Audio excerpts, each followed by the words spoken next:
óbvio que a gente dá continuidade ao tema controle de constitucionalidade, mas essa segunda parte aqui da disciplina a gente vai se concentrar naquilo que nós chamamos de controle abstrato de constitucionalidade. Né? Controle abstrato, a gente vai entender como é que se dá esse complexo modelo, né?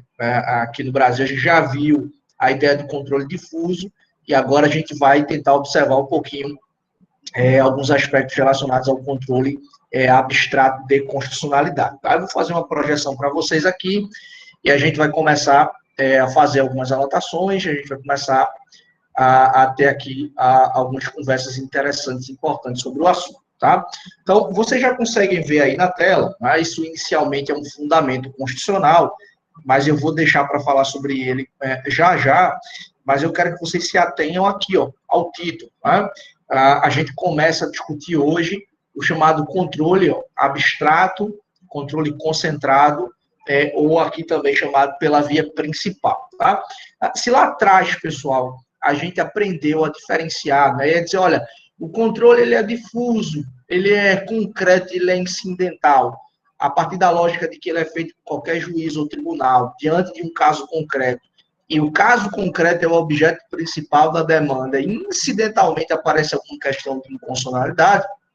Aqui, nessa lógica de controle abstrato, a gente precisa entender também a dimensão dessa discussão. Por quê? Porque, olha só, está aí na tela, e vocês conseguem observar, controle abstrato, controle concentrado e pela via principal. Tá? Eu quero começar a falar basicamente pelas duas últimas nomenclaturas aqui. Tá?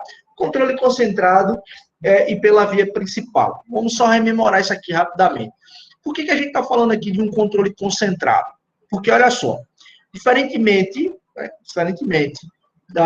do controle difuso, em que qualquer juiz ou tribunal pode fazer o controle, essa modalidade aqui, esse tipo de controle, que é de uma matriz europeia, que foi proposta por Kelsen ali na Constituição Austríaca de 1920, é um tipo de controle em que se atribui a competência a um único órgão para realizar o exercício da jurisdição constitucional, para exercer a jurisdição constitucional.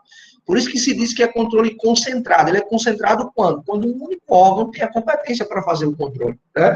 E esse controle ele é feito pela via principal. Por quê?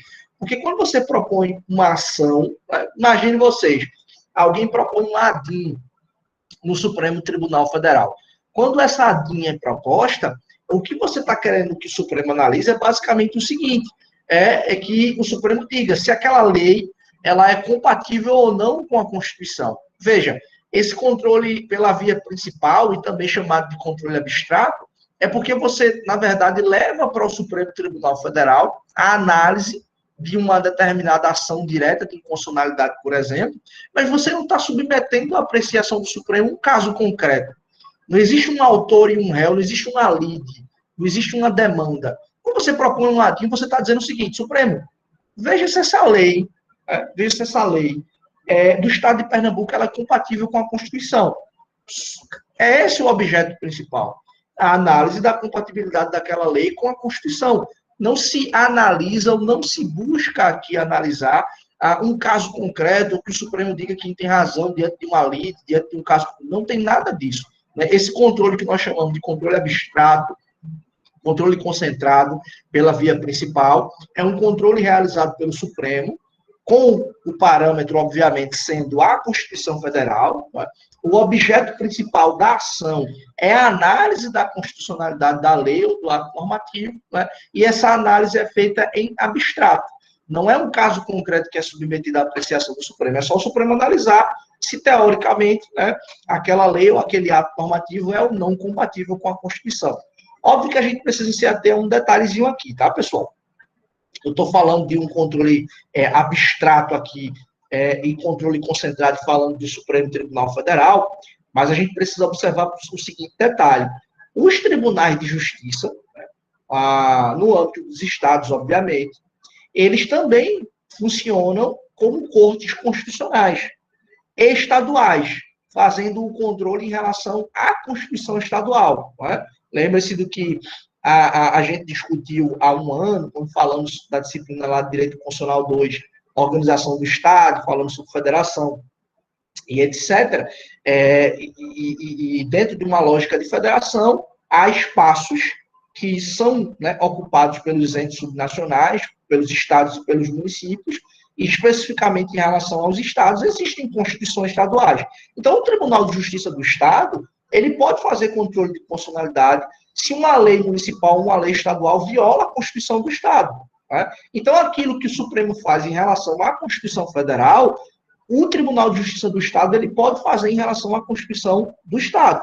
Se lei municipal ou se lei estadual viola a Constituição, e no caso da Constituição Federal, se uma lei federal, ou se uma lei estadual, ou dependendo da ação, até uma lei municipal pode ser questionada em relação à Constituição Federal. Tá? Então, lembre-se desse detalhezinho aqui. A gente está falando o tempo todo, controle abstrato, controle concentrado, etc., é o Supremo quem faz em relação à Constituição Federal, e no âmbito dos estados, o Tribunal de Justiça do respectivo estado faz esse controle em relação ao quê? Em relação à Constituição do respectivo estado.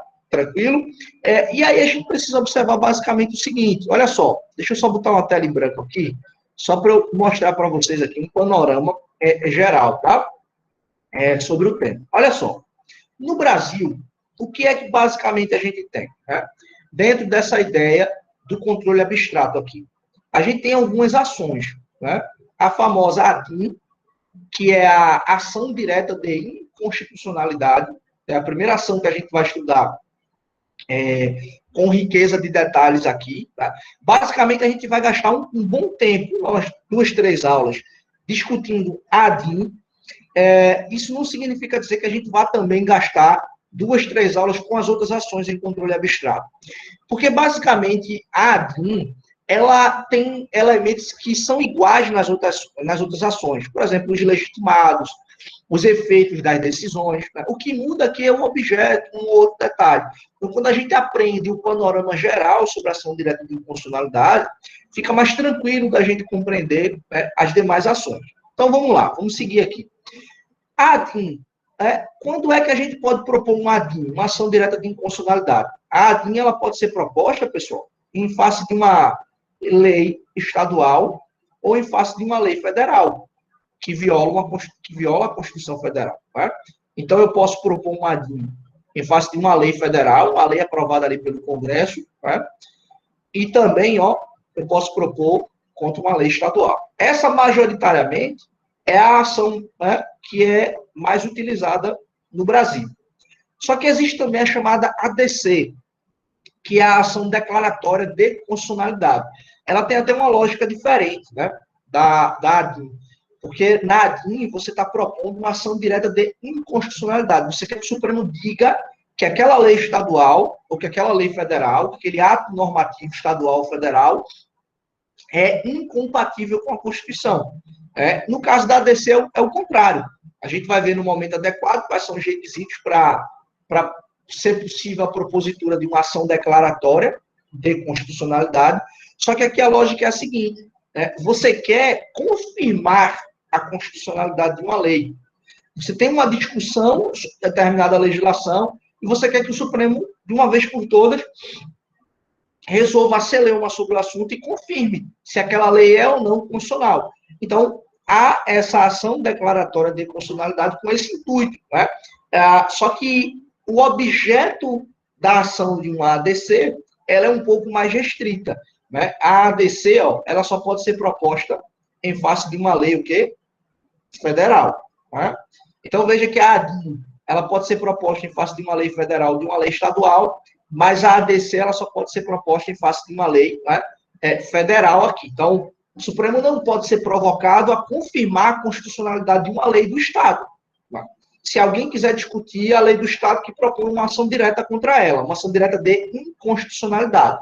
Essa ação aqui. Tá? Mas confirmar a constitucionalidade de uma lei através de ADC, só se a lei for uma lei federal. Tranquilo?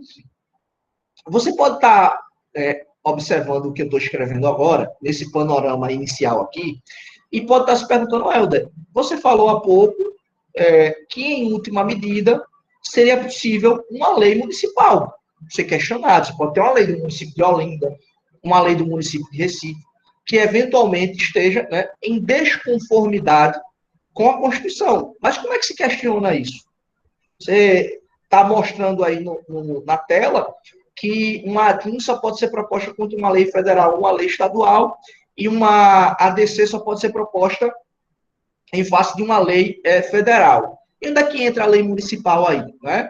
Aí é onde entra a outra ação, que é a arguição de descumprimento de preceito fundamental, que pode ser proposta aqui em face de uma lei federal, né? Em face de uma lei estadual, ok? E a ADPF, ela pode ser proposta também, inclusive, contra uma lei municipal, não é?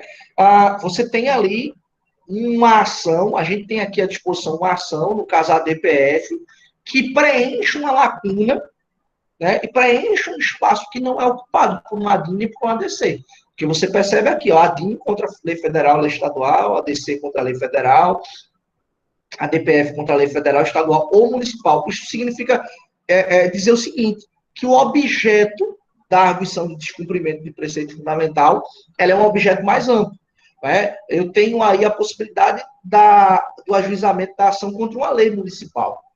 Não se preocupem, porque talvez você já esteja se perguntando, Helder, a DPF ela pode ser usada contra uma lei estadual, contra uma lei federal e contra uma lei municipal.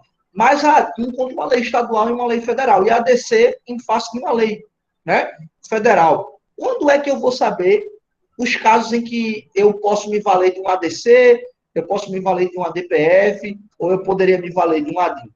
Isso daí a gente vai discutir no momento adequado, quando formos tratar do objeto da ADIM, do objeto da ADC e do objeto da DPF. É aqui onde moram as diferenças, né, que basicamente eu já estou até mostrando brevemente aqui para vocês uma diferença. Não é?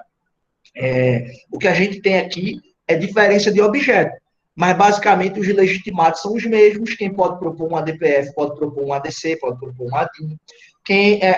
A competência para julgamento é do Supremo Tribunal Federal, a atuação do Procurador-Geral da República. Né? Basicamente, o que a gente tem aqui? A diferença de objeto entre essas ações. Na maioria dos elementos aqui, eficácia das decisões, a gente vai ter basicamente a mesma lógica, tá? Mas no momento adequado a gente vai conseguir identificar o que cada um aqui tem como possibilidade, tá? E aqui, pessoal, a gente ainda tem uma outra ação, tá? Uma outra ação aqui, que é a chamada ação direta de inconstitucionalidade por omissão. Essa ação aqui, ela é uma ação que, vez ou outra, dá uma repercussão, né? Tem algum tipo de ação que é proposta no Supremo Tribunal Federal para controlar uma omissão constitucional. Relembrem aqui, basicamente, lá atrás, quando a gente discutiu o direito constitucional 1, eu expliquei para vocês, olha, a Constituição de 88, ela mudou alguns paradigmas. O constitucionalismo praticado naquele contexto ali, que passou a ser praticado teoricamente, é um constitucionalismo com uma mudança de paradigma.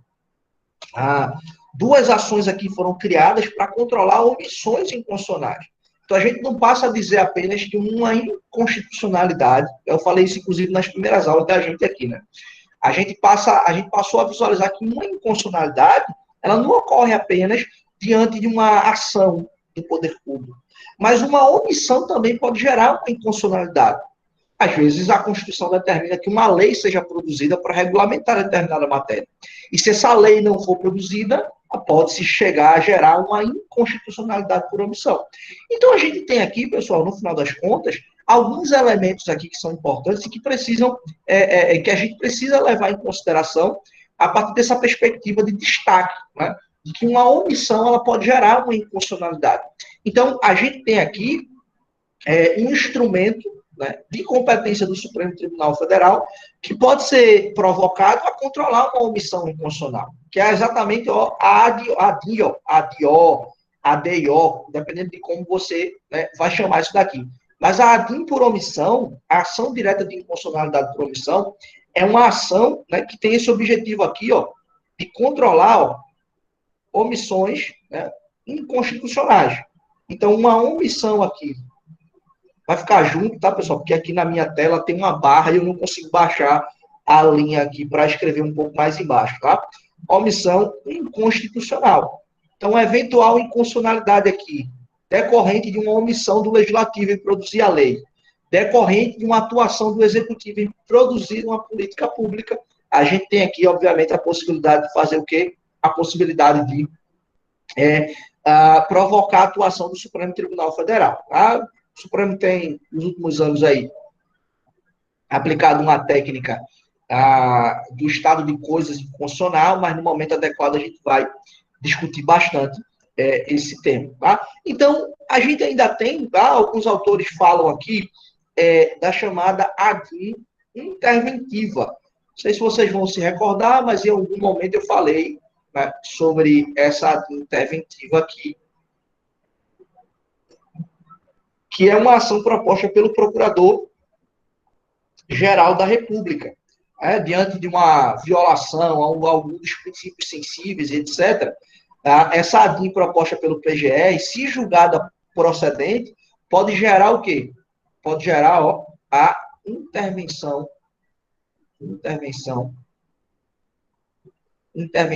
federal. Tá? Então, isso aqui lá atrás, ano passado, quando a gente estudou Direito Constitucional 2, né, eu falei um pouco sobre isso. Então, se o PGR promove uma ADIM interventiva, tá? E essa ADIM interventiva aqui, ela é julgada procedente, então a gente tem aqui a decretação, né, de uma intervenção federal. Então, vejam, esse aqui, pessoal, é o panorama, né, das ações que compõem esse controle abstrato de constitucionalidade no Brasil. Vejam, e eu quero bater nessa tecla aqui, porque se vocês não compreenderem bem, podem ser levados a confundir. Tá? Essas ações aqui, elas são ações que compõem o catálogo do controle abstrato de constitucionalidade. E por que controle abstrato aqui? Por que eu quero que vocês percebam isso? Controle abstrato, pessoal, porque você promove a ação do Supremo sem que seja submetida à apreciação da Corte. Um caso concreto, prestem muita atenção nisso aqui. Não é um caso concreto que é submetido à apreciação do Supremo. Né? A ADIM, quando é proposta, é para o Supremo dizer se a lei estadual, se a lei federal é compatível com a Constituição. A ADC é para confirmar a constitucionalidade de uma lei federal. Então, não se leva um caso concreto, uma discussão entre autor e réu. É tão verdade, e em algum momento aqui eu vou mostrar para vocês algumas ações diretas, né? Vou fazer uma análise visual aqui, a gente vai ver uma ou outra ADIM para a gente ver a estrutura, o funcionamento, etc., para vocês perceberem, geralmente o termo técnico que é utilizado no ADIM é legitimado ativo ou legitimado passivo. Não se fala autor e réu, requerente e requerido. Isso é termo técnico que a gente utiliza em lides, né, em conflitos de interesses lá, que são submetidos à apreciação do Poder Judiciário, através, obviamente, né, o caso concreto que é submetido ali à apreciação do Poder Judiciário. Então, tecnicamente, o que você tem é o quê? É a guarda da Constituição em abstrato. É levar a apreciação do Supremo à análise, né, para que o Supremo diga se uma lei ela é ou não, né, compatível com a Constituição. Seja através da declaração da constitucionalidade, seja através da declaração da inconstitucionalidade, através do controle de uma omissão inconstitucional, dentre outros aspectos aqui que são importantes a gente perceber. Tá? Então, basicamente, esse é o panorama geral aqui que a gente tem. Né? A gente tem aqui, portanto, uma ação direta de inconstitucionalidade, que é o que a gente vai gastar mais tempo aqui discutindo, mas vai servir de base para a gente poder compreender as outras demandas. Né? Então, eu tenho aqui, ação direta de inconstitucionalidade, ação declaratória de constitucionalidade, arguição de descumprimento de preceito fundamental, ação direta de inconstitucionalidade por omissão e também aqui, ação direta de inconstitucionalidade interventiva. Essa aqui mais restrita, só o Procurador-Geral da República pode propor essa ação e o julgamento procedente, né, diferentemente das outras ações, não é dizer se uma lei é constitucional ou não, é dizer se um ato do poder público está ou não violando um princípio sensível e que, consequentemente, para a resolução do problema, seja necessária aqui a intervenção federal. Tranquilo? Então, esse é o panorama. Esse é o chamado controle abstrato aqui de constitucionalidade que a gente tem, né, no Brasil. Pois bem, pessoal, olha só. Falar de controle abstrato aqui, né, de controle concentrado, de controle principal, a gente precisa, obviamente, encontrar o quê? Em primeiro lugar, ó, o fundamento constitucional disso. Né? Qual é o fundamento constitucional do controle abstrato de constitucionalidade, do controle concentrado pela via principal? Artigo 102 da Constituição. Esse artigo 102 aqui, ele é importante porque ele é um artigo que trata, pessoal, da competência do Supremo Tribunal Federal. Né? E aqui o artigo 102 diz: compete ao Supremo Tribunal Federal principalmente a guarda da Constituição, cabendo-lhe. Né? Aí aqui vem o inciso 1, processar e julgar originariamente, isto é, aquelas ações que começam diretamente no Supremo. Então, a linha A do inciso 1 do artigo 102 da Constituição diz o seguinte, né? A linha A aqui: a ação direta de inconstitucionalidade de lei ou ato normativo federal ou estadual e a ação declaratória de constitucionalidade de lei ou ato normativo federal. Né? Só uma curiosidade aqui, se você observa, redação dada pela emenda constitucional número 3 de 93. É porque essa linha aqui, inicialmente, ela só constava a competência do Supremo para julgar aqui. Tá? Quando eu for falar sobre a ADC, eu vou dizer quando foi que a ADC foi criada, etc. Ela não foi criada originariamente com a Constituição de 88. Ela só foi criada em 93 aqui, ó, com a emenda número 3. Tá? Então, você tem, na linha A do inciso 1, a competência do Supremo para julgar a DIN e julgar a ADC. Tá? No parágrafo 1º, o texto diz assim, ó, compete ao Supremo, né? Julgamento originário da arguição de descumprimento de preceito fundamental decorrente desta Constituição. Né? Será apreciada pelo Supremo Tribunal Federal na forma da lei. Então, a Constituição aqui está dizendo que o Supremo julga a arguição de descumprimento de preceito fundamental, mas ela não fala mais nada.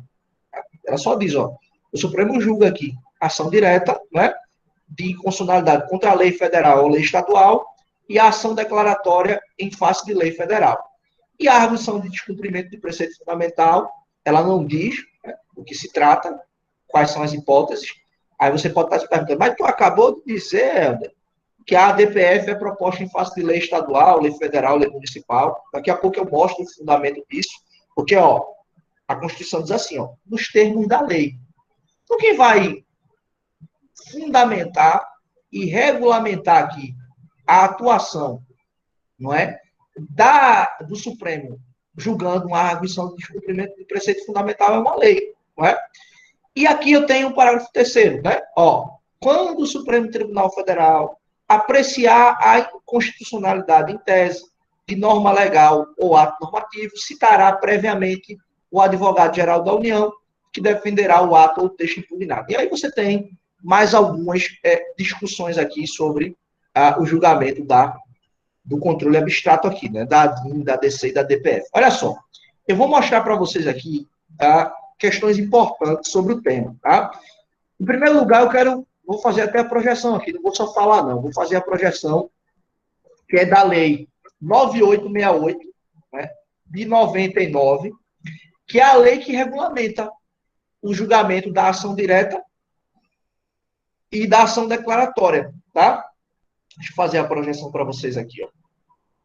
Com a tela aqui do Google Chrome, para que vocês visualizem comigo. Então, olha aí, ó. Lei 9868 de 99. Estão conseguindo ver aí, pessoal? Está aparecendo para vocês aí, não tá? Lei 9868 de 99. Está aparecendo aí para vocês, né? Então, olha só. Olha aqui, ó. Lei 9868 de 99. Da ação, né, dispõe sobre processo e julgamento da ação direta de inconstitucionalidade e da ação declaratória de constitucionalidade perante o Supremo Tribunal Federal. Há algumas questões de regimento interno, mas questão simples, né, que não nos importa para esse momento, mas aqui tem, ó, o fundamento de atuação, de julgamento da ADPF, né? Aqui a gente tem, ó, toda a regulamentação que a gente vai discutir. Então, no caso da ADI, né, e da ADC, Lei 9868 de 99. Só que existe outra lei, pessoal, e vocês já vão acompanhar comigo aqui, ó. Né? Lei 9888, que é a outra lei que regulamenta, né, o processo e o julgamento do Supremo Tribunal Federal. Deixa eu só voltar aqui. Lei 9888 de 99, que é a outra lei que regulamenta aqui o controle abstrato de constitucionalidade. Deixa eu só olhar aqui. Lei 9868 de 99, né? Julga aí, estabelece a DIN e a DC. Deixa eu só voltar aqui. E outra lei de 99, parece um. Peraí, deixa eu voltar aqui. A outra lei que regulamenta a ADPF, a Ação Direta de Inconstitucionalidade por Omissão. Tá? Então, a gente viu lá a Lei 9868 e também, ó, deixa eu fazer a projeção novamente aqui para vocês, a Lei 9882, que regulamenta, ó, o julgamento da ADPF. Então, aí, ó, olha aqui, ó. A Constituição, a gente acabou de ver que nada fala sobre a DPF, e aí uma lei regulamenta o assunto. Então, ó, dispõe sobre o processo de julgamento da arguição de descumprimento de preceito fundamental nos termos do parágrafo 1º do artigo 102 da Constituição. Então, a lei aqui é quem vai dizer, ó, a arguição de descumprimento, né, caberá a arguição de descumprimento de preceito fundamental quando? Aí você tem as hipóteses lá, né, e aqui, ó, o inciso 1 do artigo 1º, né, quando é que cabe a arguição de descumprimento de preceito fundamental? É quando for relevante o fundamento da controvérsia constitucional, tá? Só um pouquinho, tá, pessoal?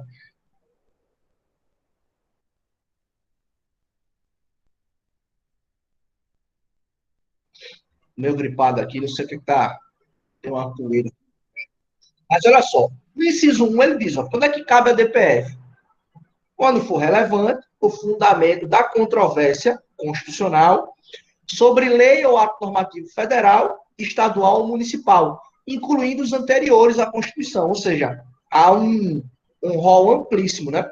Tem até uma ação, né, essa daqui, ó, vocês estão vendo, vide ADI 2231, dígito 8, né, de 2000, que discute, que diz assim, ó, essa ADPF aqui, a lei que regulamenta a ADPF, ela ampliou o objeto da ADPF e a Constituição não fez isso. Então, dizem que lá atrás discutiram, dizendo que a lei era inconstitucional, mas o Supremo reconheceu a sua constitucionalidade e não estabeleceu, né, nada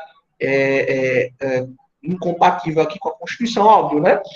A legislação tem aqui alguns vetos, tem algumas discussões, mas nada que atrapalhe a constitucionalidade da legislação. Tá? Então, basicamente, o que a gente tem aqui são duas leis que vão regulamentar, né, aqui essas ações em controle abstrato. Então, a gente tem aqui a Lei 9868 e a Lei 9882, ambas de 99, né, que tutelam aqui essa ação direta de inconstitucionalidade, ação declaratória de inconstitucionalidade, a DPF, né, dentre outros aspectos aqui. Tá? Deixa eu só voltar para cá. Ó. Então, a gente, além de trabalhar com esse fundamento constitucional aqui, do artigo 102, a gente trabalha, ó, com a Lei 9868 e também, ó, a Lei 98 aqui, 82, ambas, ó, de 99. Até saiu um livro recentemente, o doido para comprar, ainda não tive a oportunidade de comprar. Foi um livro publicado pela Revista dos Tribunais, fazendo uma análise dos 20 anos de vigência dessas duas legislações, né? Porque essas leis, pessoal, se vocês não compreenderam ainda, são duas legislações extremamente importantes. E são importantes por quê? Porque é nessa legislação que a gente encontra a chamada procedimentalização do controle do julgamento no Supremo Tribunal Federal. Então, a gente tem aqui aquela ideia que vocês veem praticamente toda semana no Supremo Tribunal Federal, né? Quer dizer, nem toda semana, porque já faz um tempo que não tem. Mas é muito comum acontecer realizações de audiências públicas no Supremo Tribunal Federal. Às vezes você tem lá uma discussão, uma matéria complexa, e a corte quer discutir, quer saber como é que ela deve decidir, ou quer ter mais informações para julgar a demanda, o que é que acontece ali? O Supremo pode realizar audiências públicas, né? A habilitação de amicus curiae, de terceiros interessados naquele julgamento do Supremo Tribunal Federal e que querem contribuir com informações, com memoriais, com sustentação oral, para que, de alguma forma, né, ajude o Supremo a proferir determinado julgamento num ou no outro sentido. Então, nesse quesito aí, essas leis em que vão regulamentar, né, que vão estabelecer essa abertura procedimental do Supremo Tribunal Federal, e esse livro discute exatamente esses 20 anos aí de vigência, né, das duas legislações que vão aí regulamentar o controle abstrato no Brasil, né? A Lei 9868 e a Lei 9882. Então, vamos lá, vamos seguir aqui, tá, pessoal? O negócio tá, tem uma gripada aqui, que eu não sei o que foi isso, não. Vamos seguir aqui. Olhem bem. Artigo 103, né, da Constituição Federal, que estabelece os legitimados para propositura de ações diretas de inconstitucionalidade e de ações declaratórias de constitucionalidade, tá? Esse dispositivo aqui ele é muito importante, tá, pessoal? Artigo 103, ó, da Constituição Federal, quem estabelece, eu já lá atrás, quando a gente estudou Direito Constitucional 1, eu falei um pouquinho desse dispositivo para vocês, quando expliquei, disse, olha, antes de 88, só o Procurador-Geral da República era legitimado para propor uma ação direta de inconstitucionalidade, né? Era a única ação que a gente tinha, a representação de inconstitucionalidade. Com o advento da Constituição de 88, a gente tem uma abertura, né, no rol de legitimados, e a gente passa a ter uma série de legitimados aqui que promovem, né, essa provocação ao Supremo Tribunal Federal o tempo todo.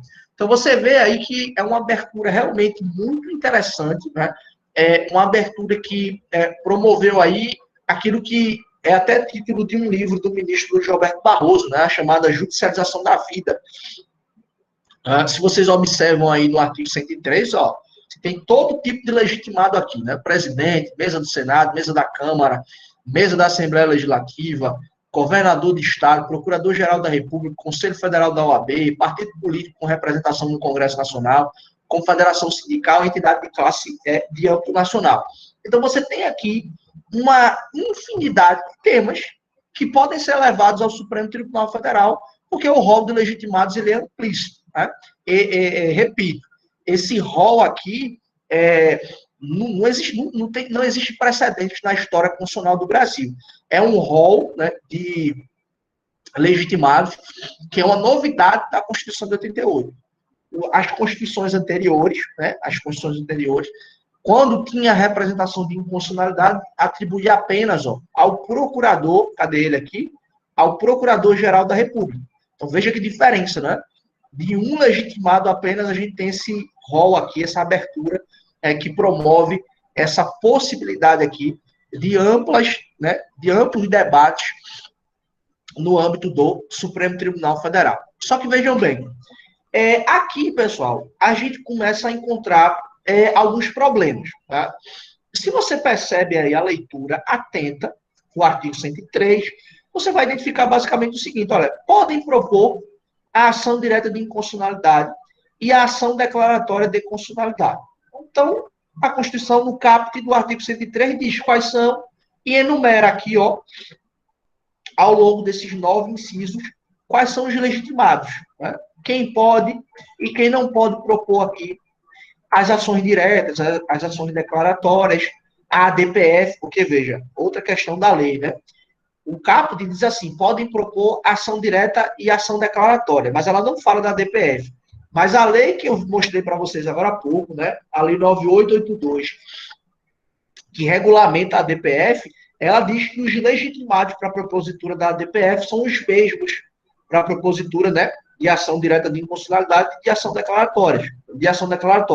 Porque o parágrafo aqui, ó, primeiro do 102, só simplesmente diz a arguição de descumprimento de preceito fundamental decorrente desta Constituição será apreciada pelo Supremo Tribunal Federal na forma da lei. Ela não diz nada. A lei 9882 é quem vai regulamentar o tema. Tranquilo? Só que aqui a gente começa a ver alguns problemas. Por quê? Porque no decorrer do tempo, pessoal, com essa judicialização da vida, né, com todo tipo de matéria sendo levada ao Supremo Tribunal Federal, o que foi que a Corte fez? A Corte começou a apresentar a chamada jurisprudência defensiva.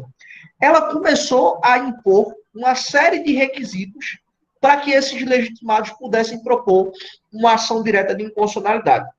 Vocês vão ver que na próxima aula, inclusive, eu vou detalhar um pouquinho mais algumas decisões do Supremo Tribunal Federal, mas olha só o que a Corte fez. Diante dessa ampla possibilidade, em razão do rol dos legitimados ser extenso, diante dessa possibilidade de muitos temas serem levados ao Supremo Tribunal Federal, a Corte começou a apresentar essa chamada jurisprudência defensiva. Ela começou a impor uma série de filtros e uma série de dificuldades para que determinados legitimados, né, propusessem ou não algumas ações. A primeira grande diferença aqui que a gente precisa aprender, a primeira grande, digamos, manifestação dessa jurisprudência defensiva aqui que o Supremo Tribunal Federal fez, foi exatamente criar dois grupos dentro desse artigo 103 aqui. O Supremo fez o seguinte, pessoal, o Supremo fez isso aqui, ó, o Supremo criou dois rolos aqui de legitimados. O Supremo disse que haviam aqui os chamados legitimados, ó, deixa eu apagar aqui, vou escrever errado, tá? O Supremo passou a dizer que existiam os legitimados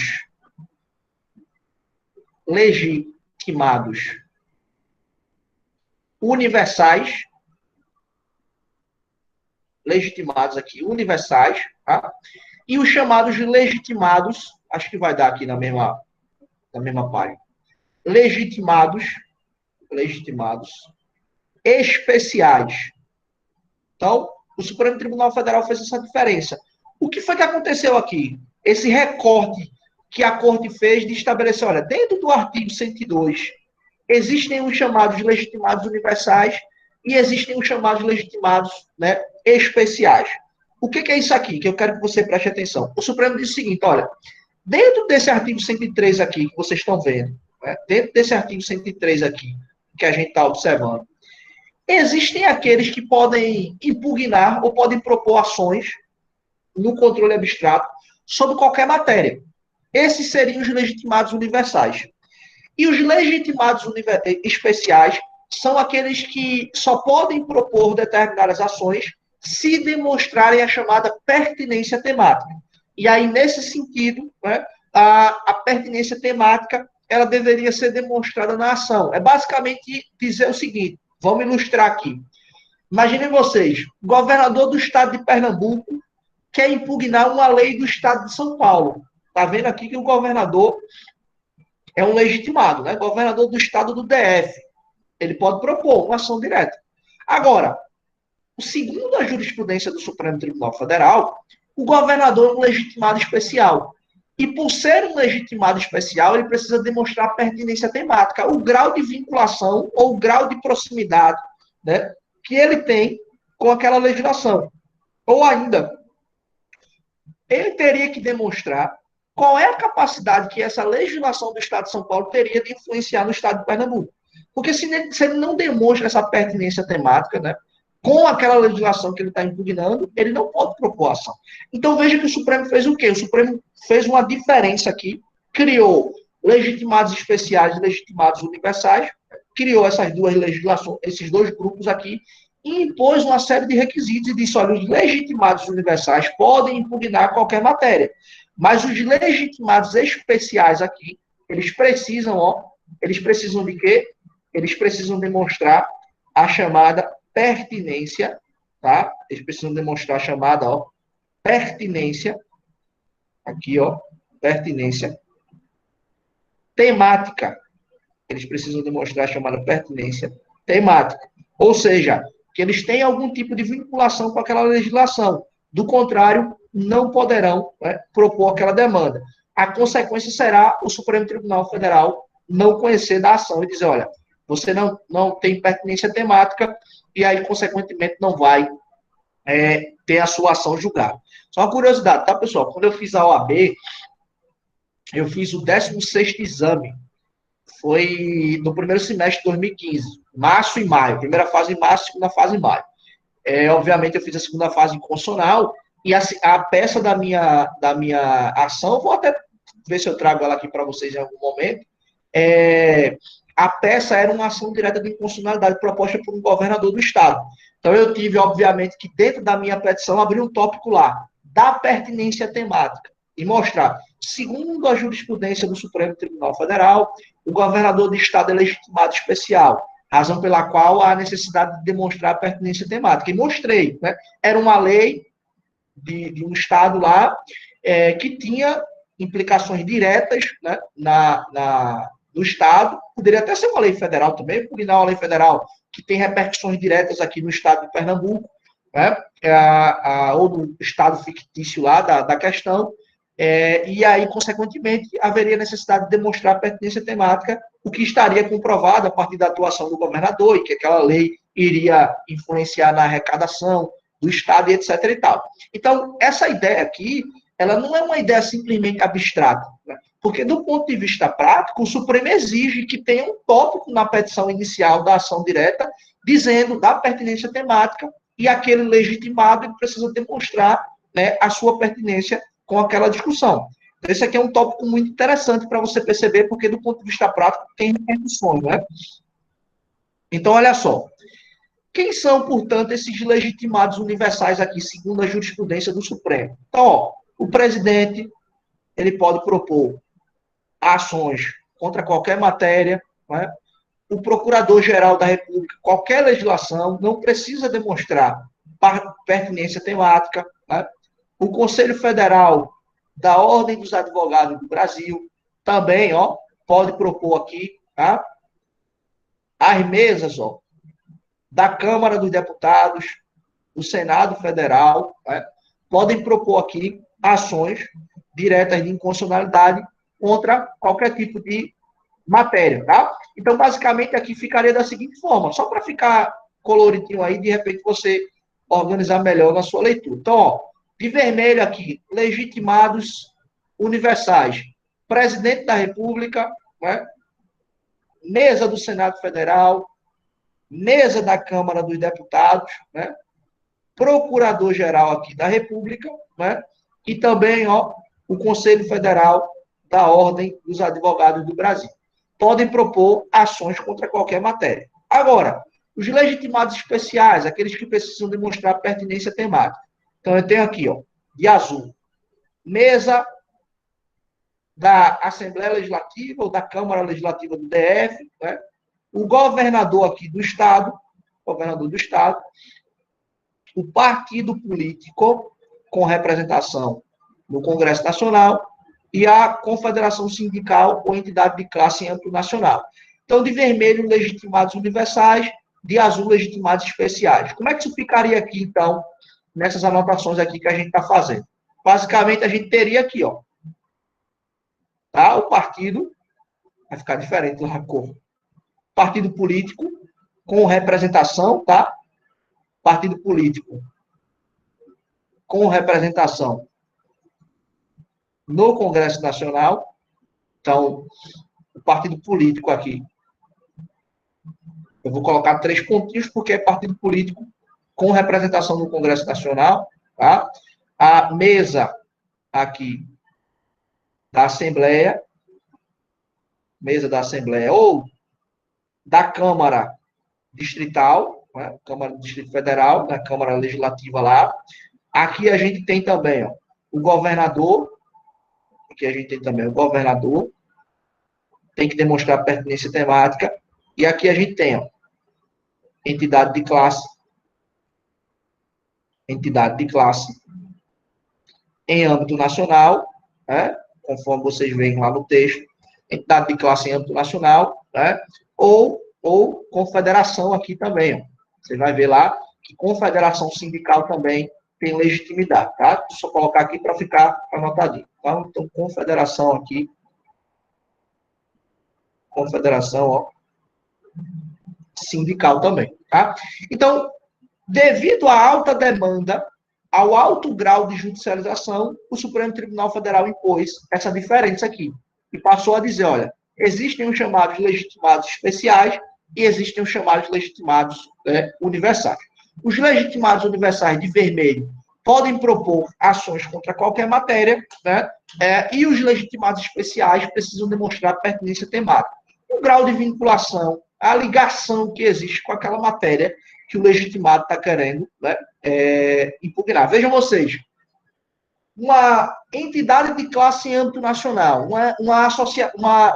um sindicato, né, uma confederação sindical, uma entidade de classe em âmbito nacional que defende os interesses dos caminhoneiros. Vejam, essa entidade não poderia propor uma ação direta de inconstitucionalidade contra uma lei que regulamenta a carreira de metalúrgico, por exemplo. Por quê? Porque não tem ligação a atuação da entidade de classe ou da confederação sindical com aquela determinada matéria. Então, é muito importante aqui você ver, do ponto de vista prático, essa demonstração de pertinência temática. O governador do estado de Pernambuco impugnando uma lei do estado do Rio Grande do Sul. Qual é o grau, né, ou qual é a capacidade aqui que uma lei lá do Rio Grande do Sul teria, né, para influenciar aqui no estado de Pernambuco? Então, essa demonstração aqui da pertinência temática, ela é muito importante porque ela acaba, né, mostrando aqui esse grau de vinculação. Isso foi uma forma, pessoal, que o Supremo Tribunal Federal encontrou de impor uma série de requisitos, né, de impor ali barreiras para a atuação desses legitimados devido à alta, né, quantidade aqui de demandas que vinham sendo propostas. Até hoje é assim, né? Apesar do Supremo inicialmente ter feito essa diferença, legitimados especiais e legitimados universais, isso não adiantou muita coisa inicialmente. É tão verdade que essa jurisprudência defensiva do Supremo, ela seguiu.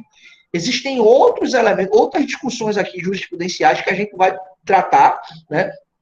Porque, basicamente, cada legitimado desse aqui tem uma discussão, tem uma jurisprudência tratando. O presidente, ele tem capacidade postulatória, ele mesmo assina a ADI, ou o AGU tem que assinar com ele. E o governador do estado, ele próprio pode propor, ou o advogado, o procurador do estado pode fazer isso. E o partido político, representação no Congresso, representação na Câmara, no Senado, ou no Congresso apenas, né?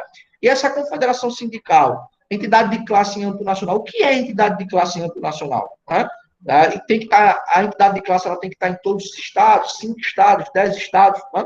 Então, a gente tem aqui algumas discussões.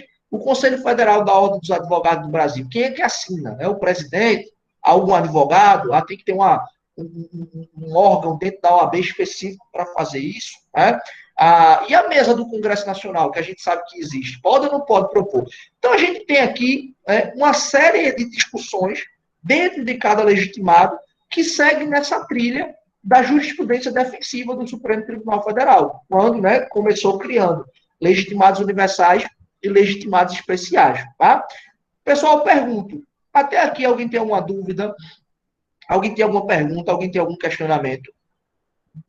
Certo aí? Professor, eu só queria um conceito sobre jurisprudência defensiva. Um conceito assim, só para anotar aqui. Joia, Paulo. Veja, eu já vou antecipar para você, tá? Não é um conceito técnico isso, tá? Isso é o que se fala, né? O que seria, então, a jurisprudência defensiva? Né? É uma série de decisões proferidas pelo Supremo Tribunal Federal que dificulta o acesso à jurisdição da Corte. Ou seja, o Supremo vem reiteradas vezes decidindo, impondo requisitos que os legitimados precisam preencher para que tenham as suas ações conhecidas e julgadas no seu mérito. Então, a jurisprudência defensiva aqui, no final das contas, nada mais é do que uma série de dificuldades ou de barreiras ou de obstáculos que são impostos pelo Supremo Tribunal Federal através de suas decisões para que os legitimados tenham acesso à sua jurisdição. Então, basicamente é isso. A ideia de jurisprudência defensiva é as dificuldades que são impostas pelo próprio Supremo Tribunal Federal. Né? Então, a primeira dificuldade é essa, quando ele disse, existem os legitimados universais e existem os legitimados especiais. Então, a partir dali, você já tem uma dificuldade. Porque quando você tenta demonstrar a Corte, você corre o risco da Corte dizer assim, não, você não logrou êxito em comprovar a pertinência temática. O que você vai fazer? Vai recorrer a quem? Você entende? Então, essa própria definição aqui, essa própria diferença aqui de legitimados especiais e legitimados universais, ela já, por si só, já traz uma dificuldade. Porque, querendo ou não, você tem uma discricionariedade, né? A gente vai discutir aqui no momento adequado, Paulo, mas veja, eu já vou antecipar aqui um caso. Talvez eu até mude, para não ficar repetitivo. Mas veja, a gente viu aqui, agora há pouco que existe aí entidade de classe em âmbito nacional. Pode representar aí, ou podem propor uma ação direta de inconstitucionalidade. Eu lembro que existe uma associação em âmbito nacional, que é uma associação que representa os oficiais das polícias militares do Brasil. Uma associação ali que tem uma finalidade, às vezes recreativa, mas defender os interesses em juízes e etc. E, em dado momento, essa associação propôs uma ADIM no Supremo contra uma lei do Estado de Minas Gerais, se não me falha a memória. Está no julgado que eu vou trazer aqui para a gente discutir. E aí, veja, quando essa ação foi proposta no Supremo, sabe o que foi que o Supremo disse? Não logrou êxito em demonstrar pertinência temática. Foi uma primeira discussão, e depois eu falo isso especificamente no caso. Mas o argumento principal do Supremo foi dizer o seguinte: quando a Constituição diz que um dos legitimados aqui para propor uma ADC é uma entidade de classe em âmbito nacional, essa entidade de classe ela tem que representar toda uma categoria. Ela não pode representar uma fração de uma determinada carreira. Aí você pode estar se perguntando, como assim, Helder? Explico. Essa associação representava os oficiais das polícias militares do Brasil, e os sargentos, e os cabos, e os soldados. Então, o Supremo entende que esse requisito aqui da entidade de classe em âmbito nacional, ela tem que representar toda a carreira dos policiais militares, por exemplo. Ela não poderia representar uma parcela. É como se eu dissesse assim, basicamente, para você, uma associação em âmbito nacional que representa os técnicos judiciários dos tribunais regionais federais. Essa associação ela não teria legitimidade. Por quê? Porque ela representa uma parcela dos servidores do Judiciário Federal, e não toda a parcela, sabe? Então, isso aqui é fruto dessa jurisprudência defensiva, de uma série de requisitos que o Supremo Tribunal Federal impõe como modo de dificultar o acesso à sua jurisdição. Isso decorre, como disse, da judicialização da vida, tá? Ficou claro aí, Paulo? Conseguiu Ficou claro, pessoal. Obrigado. Joia. Então, a gente vai minudenciar na próxima aula essa jurisprudência defensiva aí, que é discutindo caso a caso, questões relacionadas a esses legitimados, e aí a gente dá continuidade aos nossos estudos, tá bom? Eu vou encerrar a gravação por aqui, a gente vai encerrar a nossa aula já, né? O conteúdo a gente já conseguiu trabalhar bem. Eu vou parar a gravação e vou fazer a chamada de vocês. Assim que o